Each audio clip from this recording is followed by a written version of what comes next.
There we go. All right. Welcome to this episode of Xtv, the eighth in a however many series. I think we're going to do 10 per season as it's going to turn out. Tonight we're going to talk about Iraq. We're going to talk about, ISIS, actually. We're going to talk about Netanyahu. We're going to talk about Beck and Kanye, the NWA movie, presidential primaries and how things are shaking out, and we're going to talk about Vlad Putin. Welcome to XTV. Joining us from Hawaii is Warren, and joining us from Alaska is Justin, and joining me from here on the north side of Iowa City is Justin Brown. Welcome, everybody. Aloha. Hi. What's the typical Alaska saying for hey? Probably what up. Nice. I like it. Cool. All right, I'm going to do a quick beer thing just to make Warren jealous. We got Lagunitas, a little something something ale, and we've got Jackknife from Coralville there. But, yeah. I have lemon ginger chamomile tea. Still rocking the tea, brother. I love it. All right. Torpedo. Yeah! Sierra Nevada. All right, Little Something Something is made in Petaluma, California, and also Chicago. That's why it's available here in Iowa now. 7.5% alcohol, so it's got a punch to it. I haven't had this with a sober tongue, so I have no idea what it tastes like. I just know everybody creams their fucking knees about this beer.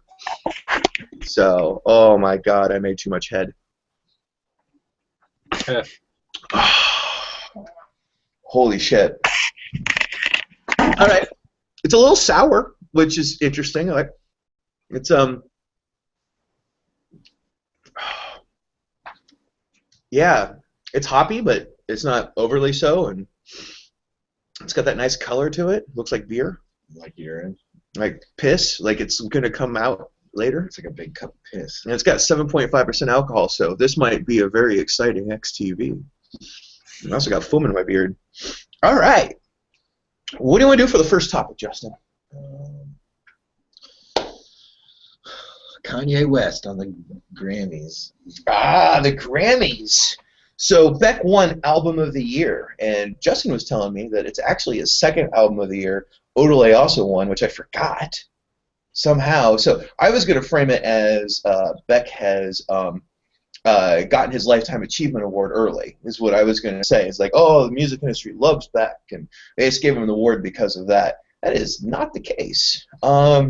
So I'm not, to be fair and be honest, I have not heard the Beyonce album. Have either of you heard either album, actually? I'm not, no. Nope. Awesome. Well, I don't know about Beck. The only thing I know about the Grammys is that Tenacious D won Best Heavy Metal over all the actual heavy metal bands, which is kind of stupid. Storm the stage again. That's what happened. Oh, yeah. So Kanye West storms the stage. What he could have done is left it there, because he didn't say anything. All he did was go on stage, turn and looked out to the crowd, and then like got off stage and didn't do anything. And that would have been comedic. Probably because it's not rifling that. It would have been comedic if he would have just left it there, right? Like, because he did that thing with Taylor Swift during the MTV. That was hilarious. He would have just done. He made I went and read his biography today. He went he's made a stink at multiple award shows, like because he didn't win top album this or that. VMA, like he's like, I'm never going back to MTV VMAs, blah blah blah blah blah, because I didn't win. It's like someone needs to staple this dude's nuts to his face. Yeah. How do you like them apples? We were discussing on the car ride over here about how Kanye and Jay-Z inherited the rap world. Or, I mean, Jay-Z a little bit before Kanye, but these guys inherited the rap world. They should have been the ones to save hip-hop at a time when it really needed saving. And they kind of squandered their shit. Instead of like nurturing good new artists or whatever, they just kind of played the Master P model and kind of looked out for themselves. Although they're both great writers and dope producers and shit, like they you know, they didn't do it. They didn't do it right, and now we're stuck with the Lil Waynes out there. So that's my opinion on it. Fucking Lil Waynes. Yeah, I'd agree with that. Fucking Kanye West, man. Dude's talented as shit. His ego just gets in the way. Name his kid North. West. Who the fuck does that? Kanye West. Could have named him Little Jesus. That would have been a better name. Jesus. Little Jesus, because fucking, you know, he has that song Jesus Walks, and fucking he thinks he's God and shit. Man, that works. He did too much acid or something. Yeah, something. Or not. You guys got any insights there? I wish I would have listened to the Beck album before. I've heard it's great. That's what NPR tells me. I haven't listened to it. Yeah, I'm not familiar with any of it, so. Yeah, I'm going to now, though. I'm totally going to check out Beck's new album. I might even listen to Beyonce's new album, just to make a good comparison. See if Kanye West knows what he's talking about. I have a feeling he doesn't. Probably not. All right. So from that fluff into more music awards fluff, NWA premiered a trailer for their new movie Straight Outta Compton. It's your typical biopic, and I don't know if you guys have had a chance. It made it the rounds on the internet this morning. If you have seen it, let me know what you think about it. Otherwise, I'm going to ramble. I don't know what that is. Never mind. Next topic. Yeah. Warren, what about you? I haven't seen the trailer yet, but I am looking forward to seeing the actual film. Yeah, okay. So watch the trailer. You're going to totally be hyped about it because the beginning of it is fucking Ice Cube and Dr. Dre rolling through Compton in a lowrider, fucking talking about what it was like in Compton in the late 80s. And then, like, you get to see, like, little action shots. Like, it's like a minute and a half of that, and then it's like 2 minutes of, like, of the actual movie trailer. And it is, I mean, there are naked bitches everywhere, and you can see people fucking rolling blunts, and it looks like it might be the funniest, no, not the funniest, but the funnest movie of all time. And I, for one, want to be a party to that. So. It's got boobs. Has boobs. All right, more fluff. The University of Iowa Hawkeye basketball team is kicking ass. I'm wearing my Muck Fishigan shirt today because we totally mucked the fuck out of them. And we beat number 16 Maryland on our home court yesterday, which was fantastic. That's all I'm going to say about basketball other than we're going to the tournament, baby. So that's awesome. All right, so NWA is done. Iowa's done. Let's go into the presidential primaries coming up. We know one person who's not running, and that's Mitt Romney. Would anybody like to give Mitt Romney or his official obituary? No, I don't think so. I think he should run again. I think he's the only one that's got the recognition in the GOP side on a national level to compete. Well, Bush has got name recognition all day. Yeah, Bush. But he's Bush. Yeah, he's been a governor for a while. Yeah, 8 years of governor. I mean, I guess what I'm saying is Jeb Bush hasn't been out there. I guess George Bush Jr. wasn't out there that much even before. It's hard. Actually, I would disagree. I think being a governor of especially a large state like Florida is very much. What's that? A well-liked governor. Yeah, is very much a stepping stone. I mean, it's an executive position of a very important. Is that Romney's ran for president multiple times already. Well, what qualifies him? Like he was the governor of Massachusetts for 4 years. No, I'm saying in terms of electability, he's already run a bunch of times. He's got and proven he can't win an election. Well, how is he going to beat Barack Obama? You know, there's just no way. Anyhow, that's another discussion. I'm just saying, of the GOP field, Romney would be the likeliest choice because he's already got household name recognition, whereas all the other guys are going to have to compete. All right. Everyone's attention. I think Jeb Bush has plenty of recognition. I mean, ask somebody when you run into him who Jeb Bush is. I think Jeb Bush kind of seems like the shoe-in personally. Yeah. What about Marco Rubio?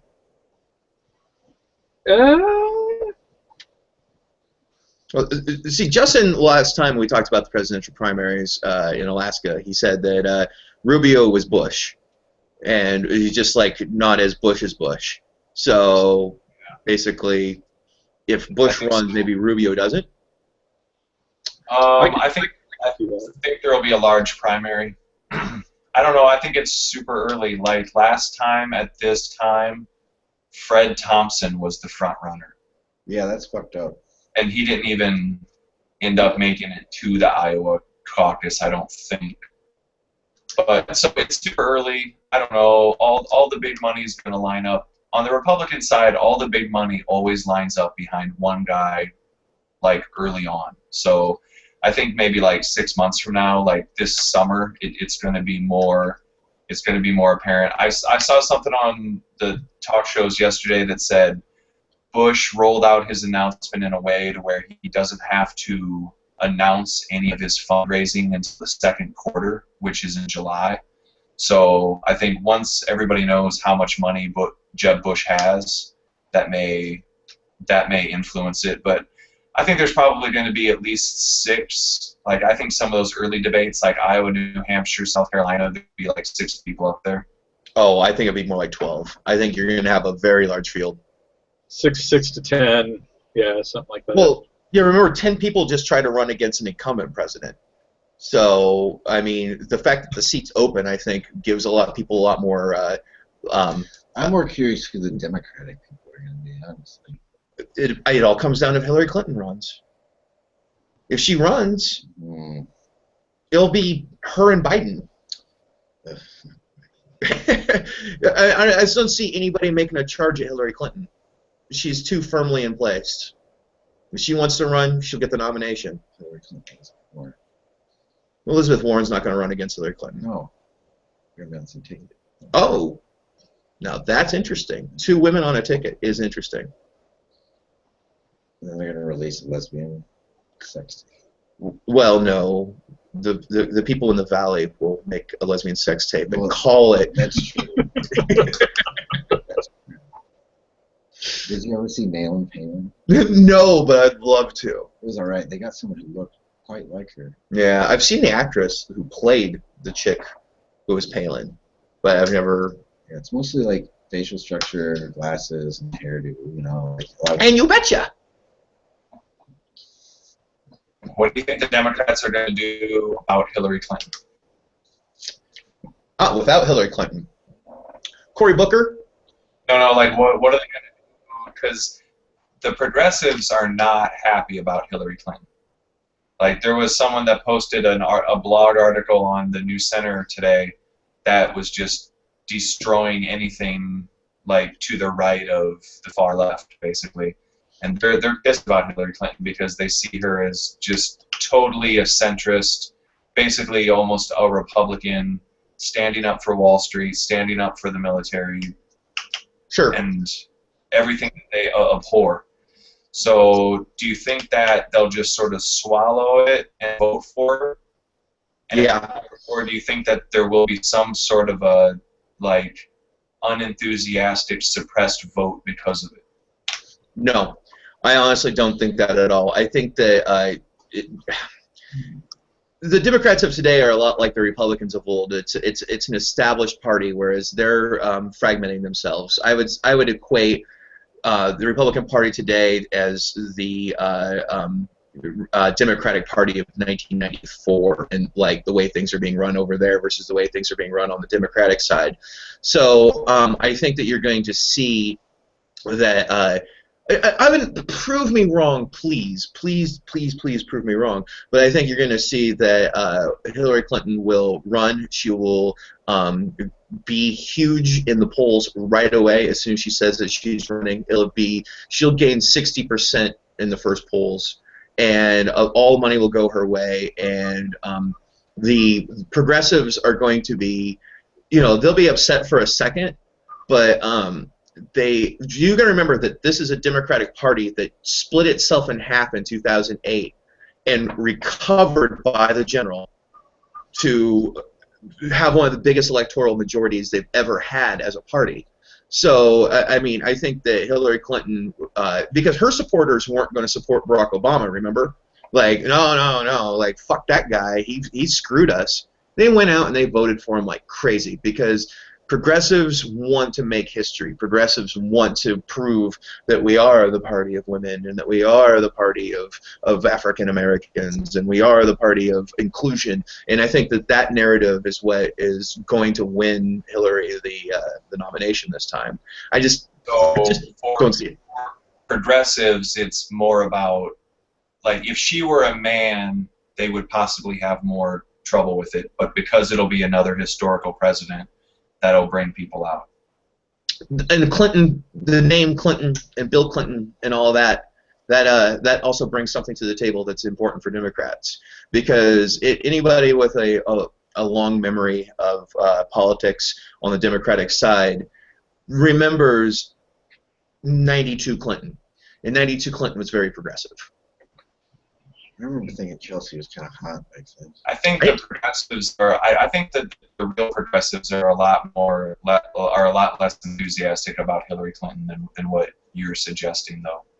I think because she's a woman, that's going to help. But I definitely think that they're not just going to run out and vote for her if she stands for what she stood for and for what Bill Clinton ended up standing for. Okay. So our conversation so far, I have been trying to say that she's going to take all the air out of the room. Let's say she doesn't. Who provides the progressives, the liberal wing of the party, a choice of something different? I mean, Bernie Sanders. There won't be one. Like, my theory is she's definitely going to run, and if she wins, great. They have the first female president. But if she loses, it's all her fault, and they can just blame it on Hillary Clinton specifically. You know, she may receive a primary challenge from Bernie Sanders, which will allow her to sort of throw some red meat to the progressives, but then ultimately appear as sensible and moderate to sort of the centrist wing of the party. But I think that if Hillary Clinton was a male running as sort of like a center-left, centrist Democrat, I think there would be more sort of disillusionment on the progressive wing. But I think because she's a woman, they'll still get excited about it. I think the Democrats are a lot more fractured than what you're letting on. I think since 2006, the progressives have sort of had their way with the party. And I think any turning back the clock on that, like any going back towards like a Clinton moderate party, is gonna make them mad. Okay, but they won't vote for the alternative.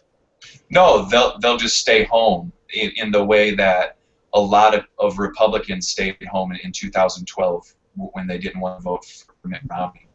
There were millions and millions of Republicans that just didn't vote. But like I said, I don't think that'll happen because she's a chick. If it were just a dude, like if Biden ran, I think that, or maybe even somebody to the right of Biden, like a Jim Webb or just somebody like boring, just like a regular guy. You know what I'm saying? Just like some old white dude. I think that they'd be less enthusiastic about it. Oh, I think you're absolutely right about that. I mean, gender does play into, well, minority plays into the Democratic Party in a big, big way. And, you know, it's not just because we have a lot in our electorate, in our constituency, but we also have we're smart, you know, like we know to embrace that. And, I mean, there's definitely, you know, a stepping back and realizing, you know, the progressives have brought us a black president, so why not a female one? And I mean, and I'm just taking that from my own mentality as a true believer in progressivism, if you want to call it that, or I'm a Democrat, fair and square. I vote Democrat. I volunteer for Democrats. I am one. I drink the Kool-Aid. I hate it, because I'm smarter than that, and I shouldn't be a partisan, but yet here I am, still one. So, yeah. So I guess when I try to say that the Democrats are going to do something, I'm doing it from that mentality. Now, Warren, you're a union type of Democrat. You're a progressive of that type of feel. How do you feel about a potential field of Democratic candidates?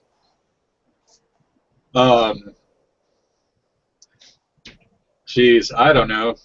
Aside from Hillary Clinton, I'm just not really sure. It's just too soon for me to really have a decent opinion about that, I'd say. I mean...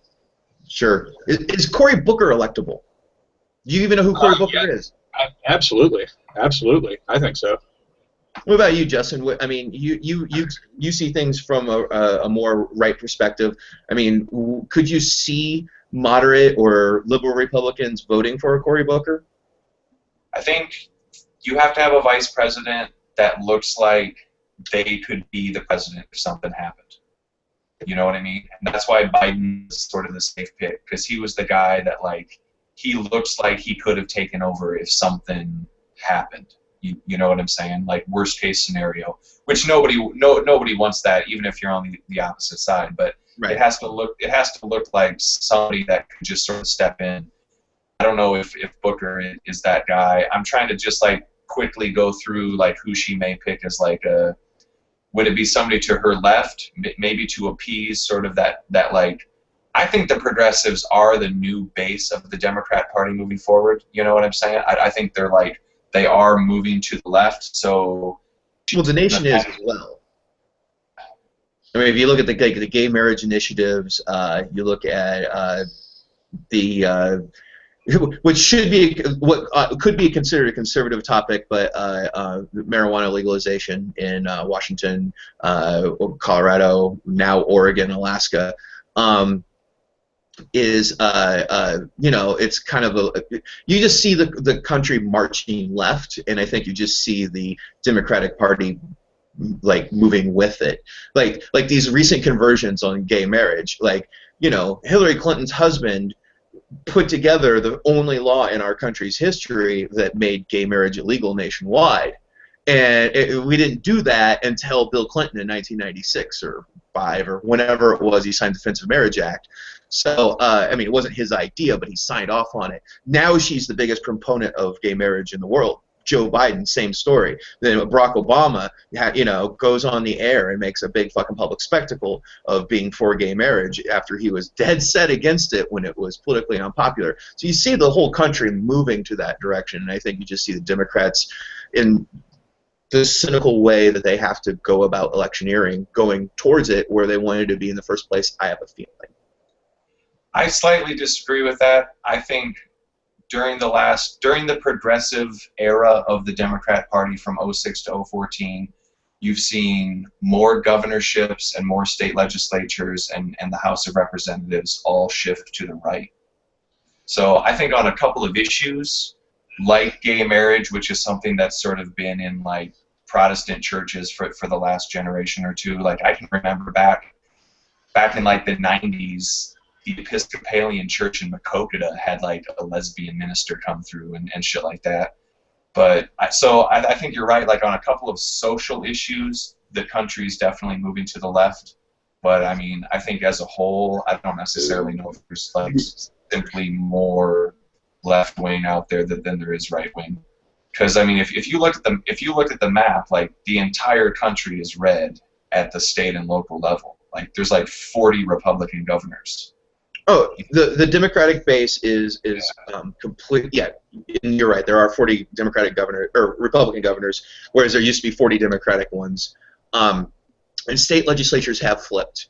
And I completely agree with that notion. I don't see it as being a sea change for what's really going on. I see it as the people who are bothering to go out and vote for these lower ticket offices. Those are the people who are voting Republican. So, I mean, I just think it's participation more than it is an actual demographic thing. That's the nice thing about Hawaii. We have almost no Republicans in anything. Yeah. Well, and I look at Iowa as always being the benchmark, and we're still split. right down the middle in this state.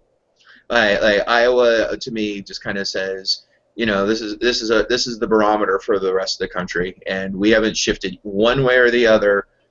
Be it 9/11, be it Barack Obama, the recession. Tom Paul's here. What's up, Tom Paul? What's up? Hey, welcome back. Hey, Tom. JC. What up, Is that a dude? Grinch hat? Yes, it is. Fucking A, man. Nice. It's cold. What are you doing? I just got back from Mr. Movies. Mr. Open Movie. up. Yeah, oh, yeah. Where the We're fuck gonna- is the movies? What'd you rent? Oh, just wait.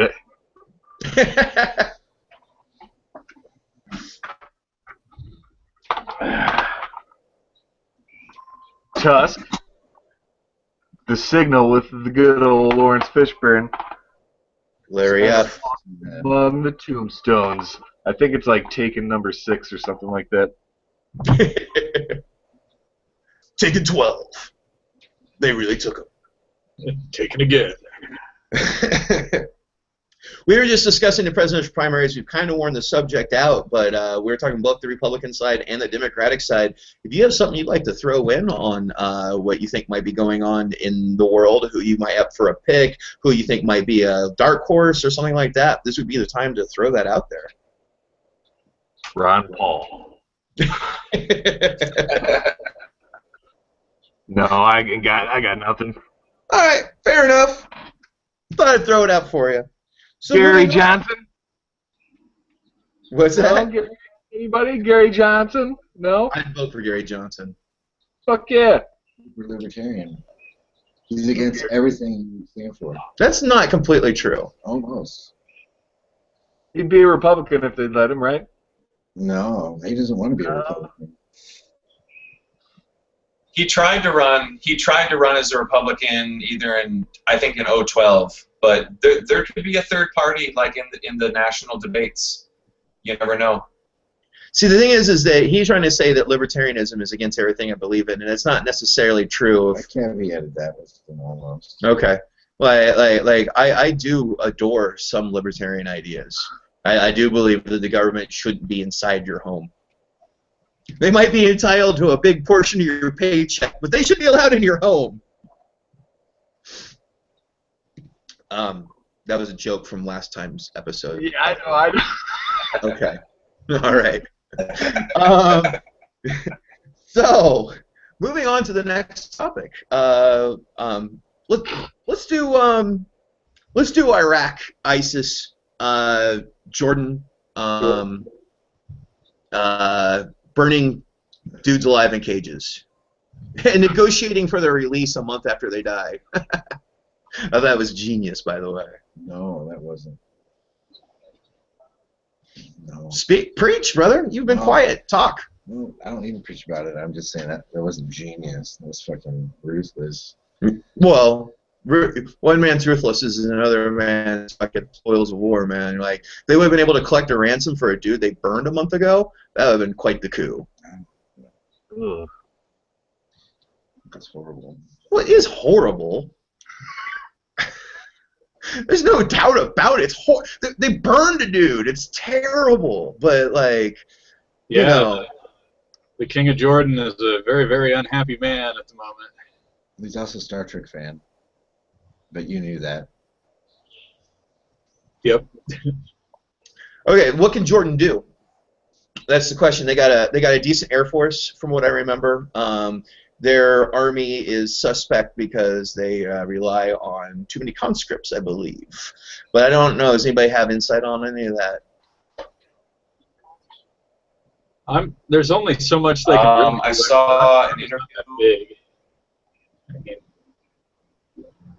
mean, No, Warren, go ahead, man. We didn't hear what you said because the typical internet bullshit. oh, I was just saying there's not probably a whole lot they can do. I mean, their army's just not that big. I mean, Yeah, I think they may stand at 100,000 at most troops, and most of there's, those there's, are what, really there's, what, shitty. there's what, 1 million people in Jordan, something like that. Yeah, they don't have. Yeah. Yeah, but if they have 100,000 troops, how many does ISIS have? ISIS has a similar number, but ISIS They doesn't don't have no 100,000. Well, they kind of do. I mean, yeah, they got. I think they said they got like a 50,000 person army. No.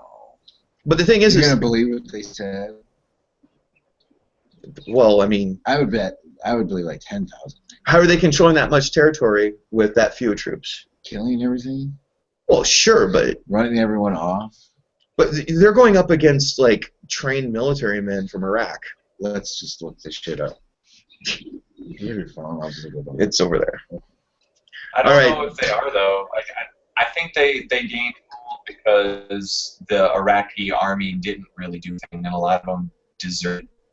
Oh yeah. I saw an interview the other day with Ian Bremer, and yeah, it was a Charlie Rose interview, and he was saying that the governments and military of Jordan and Lebanon and Egypt are basically totally funded by Saudi Arabia, you know?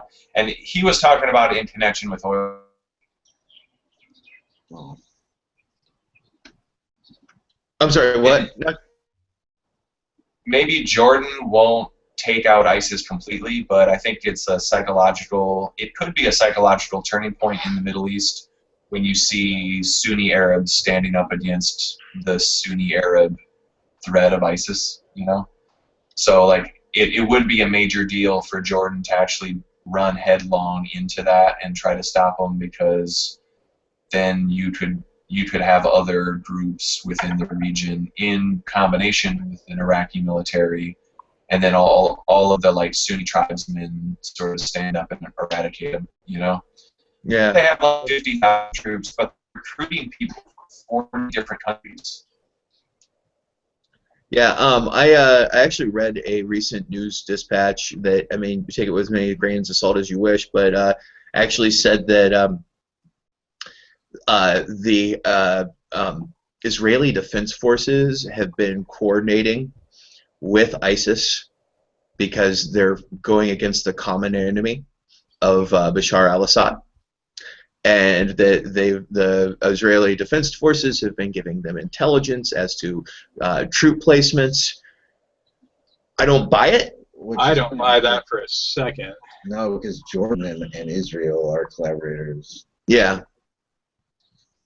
And I don't see what but I don't see a lot of what Israel does as being intelligent, so maybe I shouldn't give them the benefit of the doubt. Just seems like that you're going against everything that you should be going for, supporting ISIS.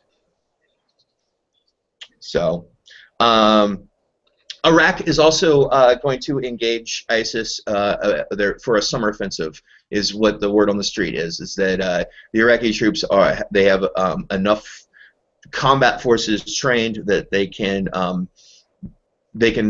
have a strategy in place where they're thinking they might be able to take Kirkuk back. If they work with the Kurdish army, there's a distinct possibility that that'd be the case. But it's really hard to say that that's what's going to happen, though. It's hard to say because Kurdistan is almost autonomous at this point, so anytime they could switch alliances to better their autonomy. Anyway, what about burning someone in a cage as a tactic? I think ISIS is kind of shooting themselves in the foot by keeping this shit up. I mean, well, they're not running any hearts and minds. They're burning and beheading people from all over the place, and all that's doing is just defeating their cause. I mean, they're if they want war, then war they shall have. They're gonna get it, and you want to unite the world. You know. You think so? Also, I wouldn't be surprised that when the dust settles, when the dust settles, we may end up realigning with Syria. It's weird, but it could happen. All right, so Tom Paul's couch. It is Tom Paul's couch. It looks like.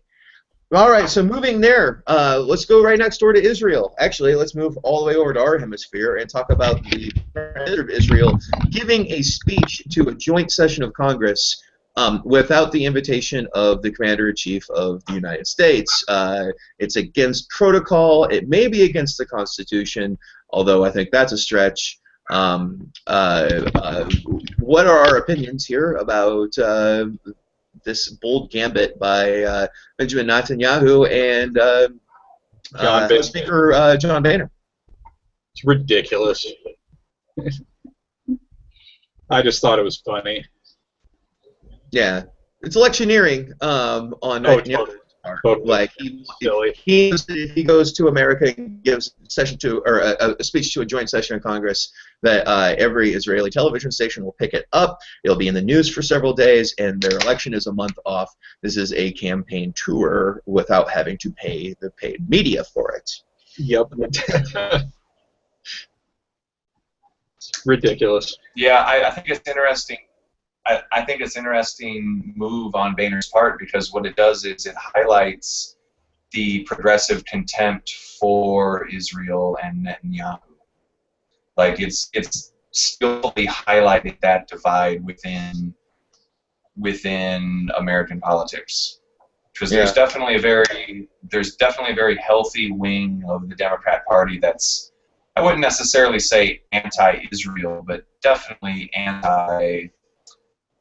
anti-Zionism, where they'll at least see the Palestinians on equal footing as the Israelis, which I think to a certain degree is fair, but it's definitely highlighted that, though, and it's brought it to everyone's attention, where personally I don't really see what the big deal is. I mean, it's like being the number 3 guy in the U.S. government.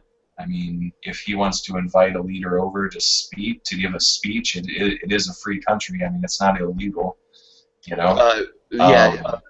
But it is without precedent.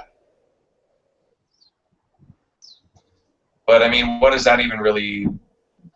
How does that really affect anything, though? You know what I mean? It seems like the progressives are the ones that are like, oh my God, this is a huge deal. He's breaking protocol. Obama didn't invite him. But really, it's like they don't want him over here. You know? Okay, well, there's a couple of things here. First of all, you have the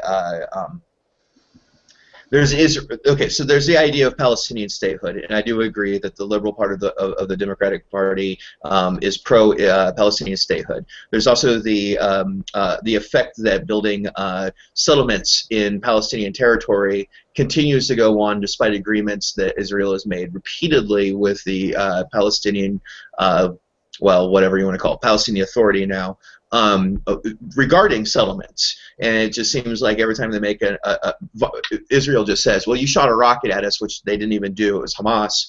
But, like, so we're going to go ahead and build a settlement now. So and that's what the idea of that Zionist thing that you were saying is. As far as inviting a head of state to a joint session of Congress, it's completely unprecedented, and it is undermining negotiations that are taking place in Paris over the Iranian nuclear issue. We are negotiating with Iran face to face in good faith. It's the first time that we've ever done that since 1979, and they have to wonder what's going on when the Israeli Prime Minister, who has said that they reserve the right for preemptive strike at any time against Iran and their nuclear program. Why would we be inviting that person while we're negotiating a treaty to resolve the nuclear issue in Iran? I just think that that's the undermining of the diplomatic effort is the real crime here, not anything really to do with precedent. But that's my opinion. But that's the whole thing, though. The people on the right wing feel that Obama's diplomacy effort is undermining the situation with Iran. Like, they feel he's give away the farm, and we're going to end up with a nuclear Iran. You know what I'm saying? I do understand that, but I think that, like, the ship's going to sail regardless if we are isolating them diplomatically, or if we're working with them. If we're working with them, at least we know So, how much fissile material they have. well, I think we probably already know anyway, or the Israelis know. But like I said, my point on all that is Boehner did it on purpose to highlight the fact that the people on the left don't really want Israel over here, and to highlight the fact that they feel as though Obama's undermining the situation with Iran. And it's worked perfectly, because now you have people on the left freaking out about what's really just a speech. I mean, it's really not that big of a deal if you think about it, because nothing's going to come of it. I mean, it's not like they're trying to negotiate a treaty or something. Like, it's not illegal. He's just coming in and giving a speech, but it's completely highlighted that rift between the right and the left, I guess. Well, and it may be illegal also, though. Like, in the Constitution, it does say that that the executive branch is the sole diplomatic arm of the United States. So, I mean, you can throw that out there. It doesn't say that. It doesn't say that they're the sole diplomatic arm. It says that the executive branch negotiates treaties, but those treaties have to be ratified by Congress. By the Senate specifically, yeah, advise and consent. Yeah, I agree. It's just a speech. It's all political. It is really what it is. I don't think that Netanyahu coming and giving a speech to the American Congress is going to necessarily undermine negotiations with Iran. But what it is going to do is highlight the divide within American foreign policy for Iran. You know, the left feels one way about Israel, and they feel one way about Iran. The right is the opposite.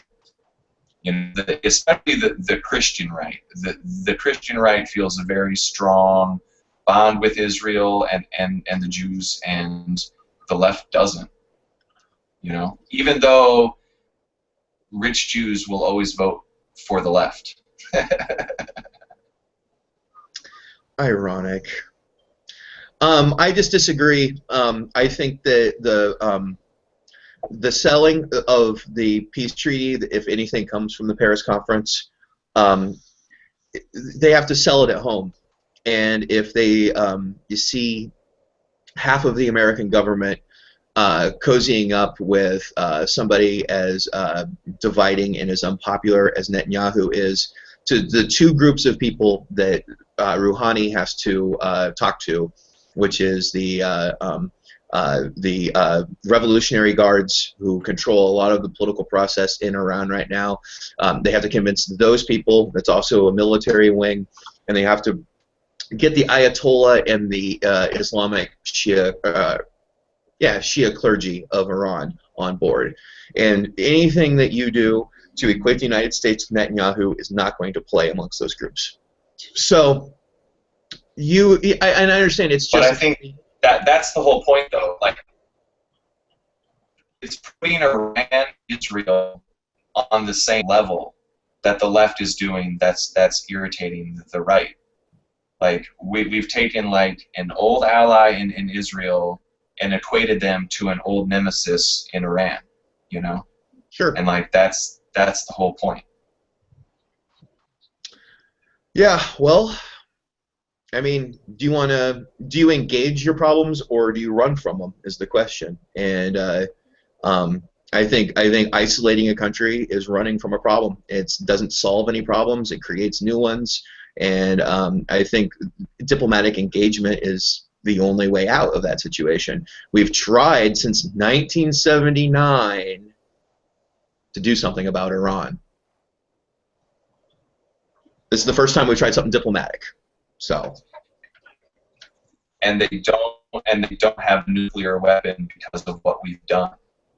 Well, I disagree, though. It isn't engage or run away. It's isolate or lay down for them.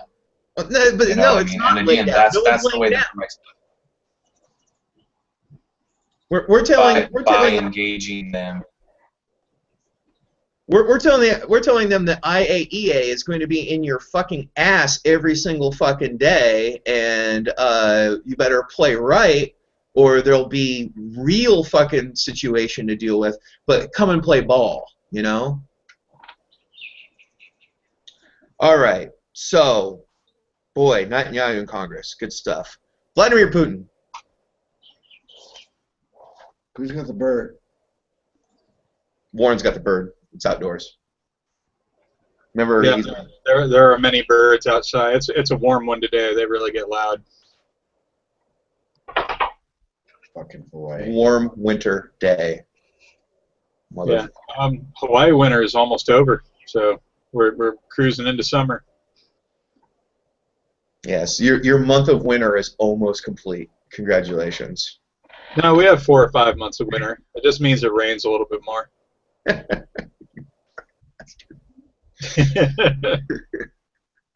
All right, so Vladimir Putin, a report came out last week. I believe it was the FBI did a behavior profile on Vladimir Putin, and they determined that a stroke that his mother had during delivery, which is documented that she did have a stroke during his delivery, caused him to have Asbergers syndrome, and that explains his foreign policy style.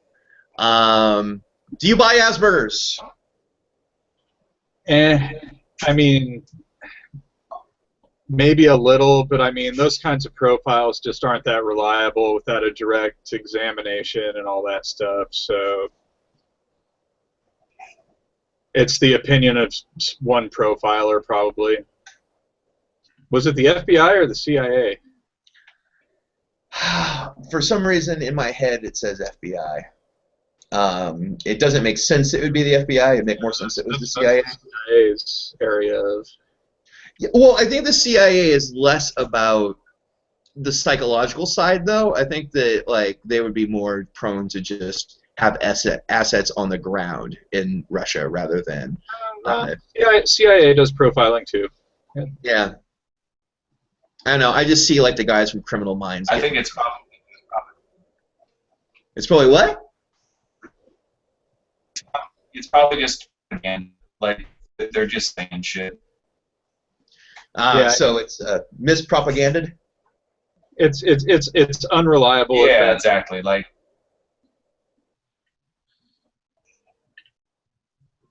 It's, total propaganda. And, Yeah. You know, maybe he is a little bit aspy. Who knows? I mean, he could be. I mean, it would explain why, like, he like bristles at Obama so bad, and that he can't hide it. Either that or he's a fucking racist, one or the other. He probably is. he probably is. He probably is. Yeah. He's old I think- school. KGB fucker like that? Yeah, I'm sure he's plenty racist. Probably never even seen a black man until he met Obama. pretty Pretty common. common. Pretty common. They must have some kind of mental defect. Wow, Justin's fucking internet connection blows dick right now. Could you repeat that, please? I said if somebody bristles at Obama, they must have a mental disorder of some kind. No, I'm not saying that at all, but look at the fucking, like, well, okay, good point. Fucking Netanyahu can't stand being in the same room with Barack Obama either, so. It's Well probably played. Obama. He's a kind of a cocky fucker, I can see that. Or the recently deceased King of Saudi Arabia. He didn't like Obama either. Yeah. He's kind of a cocky fucker.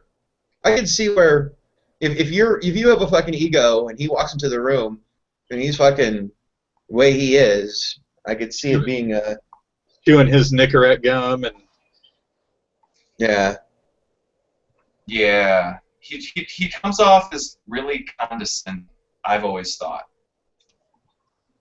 Ah, wow. I mean, Yeah. he can. He certainly can. Yeah. I don't know. I mean, I think On the other hand,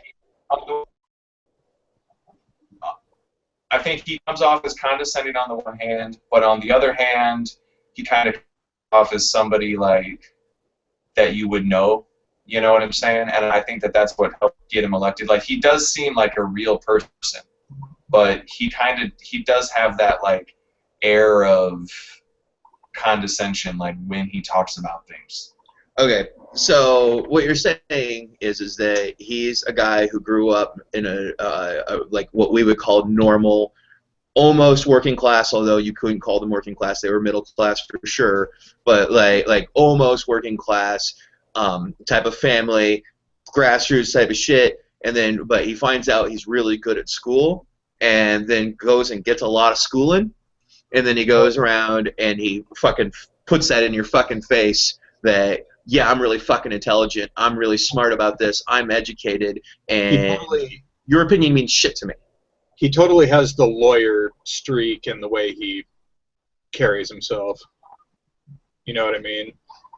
Yeah. I don't think we don't really know if he was good at school because all of his records are sealed. We don't know what kind of grades he got. I don't think it's condescension from believing that he's smart. I think it's a condescension from just his worldview. All right. He was president of the Harvard Law Review, so he wasn't pulling D's. I'm just saying. Yeah, but he's also an affirmative action in a like you fucking golden kidding me? era of affirmative action. You gotta be fucking kidding me. You Dude, can't say the that late Barack Obama 70s went to Harvard because of affirmative action. That's bullshit. I didn't say that he went to Harvard. I didn't say that he went to Harvard because of affirmative action, although Harvard will let you in based on things other than grades. I'm saying Yeah, he's money. a product. And they didn't have out any. of the era, the golden era of affirmative action. The golden era of affirmative action. That's what I'm saying. No, so Late you're saying 70s and early 80s. That was like the pinnacle. Sure. So I'm just saying we don't know what his grades were because of all his records. and that's his right. And also fucking like he was the editor of the Harvard Law Review. They don't let dummies do that. That doesn't mean anything. I'm not saying he's dumb. I'm just saying You said he got there because of affirmative action, or at least you're implying it because it was in the golden era of affirmative action. So you're basically saying is I don't believe he's that smart. It was. I didn't say that he wasn't smart. I said his condescension doesn't come from the fact that he thinks that he was good at school. I think his condescension comes from his ideology and his worldview. And when he's explaining things, that's the way that he comes across. All right. I reasonable that remark as well. So fair enough. All right. We're coming up on that hour, aren't we? Yeah, we got about 6 minutes left. Anybody? I'm just going to throw it out. Oh, by the way, there probably won't be a show next week. If there is, it will be really special because I'll be in New Orleans, Louisiana next week. So doing Mardi Gras. Oh yeah, we're taking our anniversary trip to Kauai next week, so I'll be on a different island. So. All right. Well, we're just going to pretty much say unless I have a high-speed internet access and a computer to work with, there will not be an episode next week. I will probably not have high-speed internet, so... You had a phone.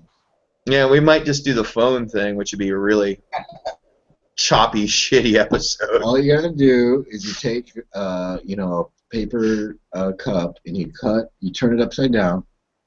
You cut a little groove in it on the bottom to hold your phone. You set it up on something. I have a stand for my phone. I don't need that ghetto ass shit. Well, some people might. God damn it. Yeah, I have a stand on my phone as well. Yeah, but that's okay. You have a stand for your phone? Yeah, man. Well, it's on the backside of my fucking. Oh, I don't have it. Yeah. Yeah, I do. Let's see. Anybody got anything they want to bring up in the next 4 minutes? I did read today that Netflix rolled out in Cuba Wow. And they're doing an initiative for Cuban filmmakers and creators to distribute Cuban content to all Netflix viewers, No shit. which is pretty cool. Also, I will add to this Netflix tirade.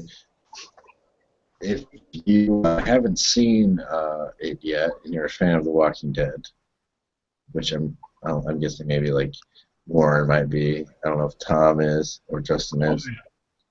I got all the comics. But that show, any of you seen that show Z Nation yet? The sci-fi series? I saw one or two. I'm watching it from the beginning. It's actually pretty fucking good. Yeah, it's not bad from what I saw. It's tongue-in-cheek camp bullshit. It's totally like Roger Corman-y type. Yeah. It's low budget and funny at times.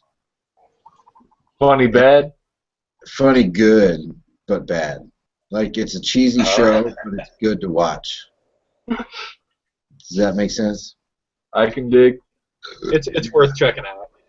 Yeah, it's pretty good. Anyway, the other thing, if you got Netflix, is I just posted a link today to a trailer to it, but this movie, it's a French movie called The Strange Color of Your Body's Tears. It's fucking insane. Wow. I don't really know how to put that movie. It's like a horror movie, but it's an art movie. You don't watch this movie.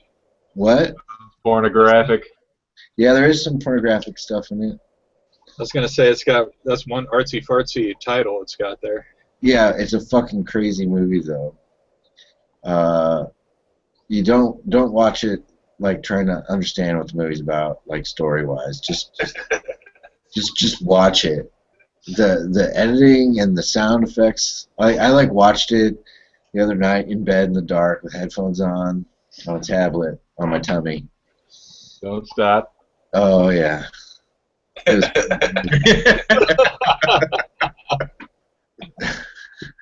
And my pants were on. Yeah, And the I had jammy pants on. they got kind of poked out like a turtle head, but I had no choice. Lots of nudity and sex in this movie, but also lots of just strange. There's like whole bits of this movie that they shot with just like a still camera, but they did it really well. Like, it's crazy. All right. If you get a chance to watch this movie, I am gonna just the hell out of it. It's fucking too much. Since we're things to watch, and I'm the way I am, just let you know that right now on HistoryChannel.com, don't watch History Channel for the history programs anymore. You have to do it for the reality TV. But no, both Sons of Liberty are posted up there. If you can deal with all the commercials they throw at you, it's a 3-part miniseries on the American Revolution, which is fantastic, very well done. Too sexy and completely wrong in a lot of respects, but at the same time, you get the fucking point. And Vikings, also not historical, but a lot of fun. Season 2 is up there. It starts season 3. It's pretty. Another. That's my favorite show. Fucking A, dude. Vikings rules fucking ass, man. I love that shit. Vikings is incredible. I didn't like the beginning of season 2. I'll just tell you that straight up front. Season 1 ends with fear and disease and all this shit. And you're like, how are they going to bounce back from that? And the way they bounce back from it at the beginning of season 2, it's like, some people died and stuff, and like 4 years later. 4 years later. Here's the next season. It's just like, yeah. What the fuck? You know. Another show I just started watching that's on Amazon Prime is called Alpha House, and it's written and produced by Gary Trudeau of Doonesbury fame. Sure. But it's starring John Goodman, and it's about 4 senior Republican senators who all live in a house in Washington. And it's a true story too. And it's a true story. That show is good. You would like it, Adam. Yeah, I would. Yeah, I've seen it talked about, and I would love it. I mean, I'm sure that they fictionalize a lot of it, but at the same time, like that house existed. Yeah, It's funny. It's pretty clever. All right, Tom, you want to throw anything in the mix? You guys should watch The Fall. Scully's in a new TV show on Netflix. It's not bad. I'm It's like a already murder thriller detective show. Yeah. Cool. Got a couple- Gillian Anderson from the X-Files is in that show. Yeah, he said Scully. Yeah, Tom said Scully, so I knew. What I'm talking about. Hell She's on yeah. Apple, too. Rock on. All right, Justin, anything to throw in? I just finished up season two of The Americans. I highly recommend that if anybody hasn't seen it. I think maybe everybody has, but I actually That's haven't. awesome. I need to see it. it's All good. right. Carrie Russell's really hot. She really is hot.